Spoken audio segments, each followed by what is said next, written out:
Pak Anies, ini mafia di Indonesia ini harus diberantas, Pak. Mafia ini harus diselesaikan, Pak. Mafia-mafia ini berderet. Ada urusan mafia tanah, ada mafia parkir, ada mafia kesehatan, mafia perumahan, mafia pemilu, mafia bansos, bahkan mafia proyek pemerintah. Ya termasuk mafia BTS itu. Semua. Karena itu seluruh mafia ini harus kita bereskan. Republik ini tidak akan bisa maju bila kita membiarkan mafia-mafia itu merajalela di negeri ini.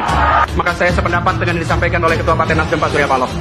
Tuntaskan penyelidikannya. Semua yang terlibat harus diperiksa. Dorong transparansi. Jangan ada pihak yang dibiarkan melenggang tidak dimintai pertanggungjawabannya. Bukan bahwa hukum memang tegak, bukan saja ke bawah tapi juga ke atas. Bukan saja ke lawan tapi juga ke kawan.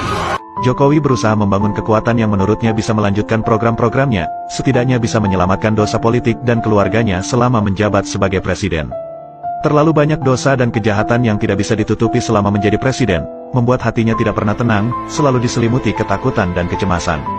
Sebagai seorang presiden yang mau lengser seharusnya bersikap negarawan dan netral sebagaimana yang terjadi pada presiden-presiden sebelumnya, dan dalam sejarah bangsa ini hanya Jokowi yang mau habis masa jabatannya sibuk urusan copras-capres, dan terlibat langsung untuk menentukan calon yang diusungnya, apalagi mengendorse capres tertentu.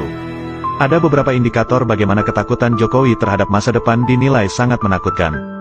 Jokowi tentu tak ingin kasus mantan Presiden Amerika Serikat Donald Trump yang dijebloskan ke penjara itu terjadi pada dirinya. Inilah manuver Jokowi sebagai bentuk ketakutan akan masa depannya. Pertama, upaya terus mencari cara untuk menunda pemilu atau perpanjangan masa jabatan. Jokowi dengan melibatkan pihak istana terus menggalang dukungan dari musra yang dimotori oleh Luhut, Bahlil, Bamsud dan Lanyala untuk menunda pilkada atau perpanjangan masa jabatan selama 3 periode, sebelum akhirnya ditenggelamkan oleh rakyat. Kedua, skenario capres hanya diisi 2 pasangan agar mudah dibuat kecurangan oleh KPU. Jika hanya 2 calon, suara bisa dibalik, seperti yang terjadi pada 2019, dengan majunya 3 kandidat, Prabowo, Anies dan Ganjar. Akhirnya skenario ini juga gagal. Ketiga, skenario semua capres adalah all Jokowi's men. Sejak awal, Jokowi tidak menyukai kiprah Anies. Karena Anies akan menggagalkan semua impian Jokowi, maka Anies harus dihalangi untuk maju. Berbagai upaya dilakukan Jokowi terhadap KPK, KPU, dan Partai Demokrat Muldoko. Namun sepertinya langkah ini juga akan berantakan, karena Anies akan lolos sebagai capres.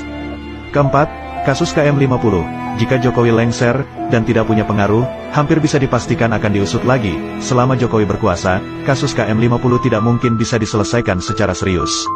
Karena akan melibatkan banyak petinggi Polri dan TNI, mungkin juga termasuk Jokowi sendiri.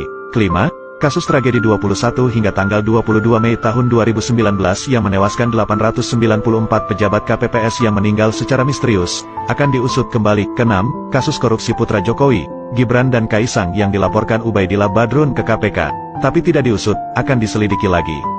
Ketujuh, kasus mega skandal senilai 349 triliun rupiah di Kemenkeu yang diprediksi melibatkan orang dekat Jokowi. Kedelapan, penerbitan Perpu tentang lahirnya Pancasila dan Undang-Undang Ketenagakerjaan, diduga kembali diusut karena pesanan dari pihak tertentu.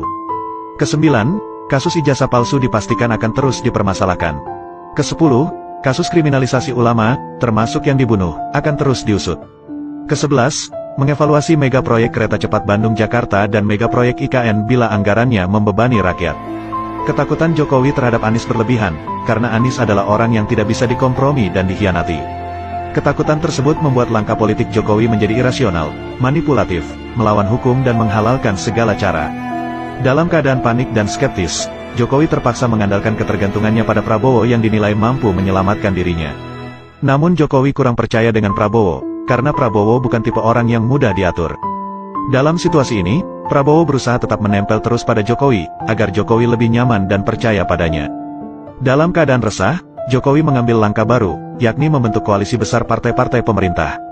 Karena Jokowi khawatir akan terjadi pembelotan koalisi KIB untuk mendukung Anies, maka dibentuklah koalisi besar yang seolah bisa memastikan kemenangan melawan Anies. Sedangkan gerbong-gerbong partai koalisi pemerintah, Golkar, PAN, P3, Gerindra dan PKB, sudah ditinggal penumpangnya, dalam kondisi ambang batas, tentu saja lebih dari 20%. Tapi dari segi jumlah pendukungnya, anjlok, walau semua partai koalisi digabungkan. Sadari kenyataan ini, sebesar apapun partai koalisi, pasti kalah dari Anies. Sedangkan untuk bertaruh bila pemilu diadakan secara jurdil, jika capresnya 3 dan selisih suaranya terlalu jauh, maka sulit untuk melakukan kecurangan.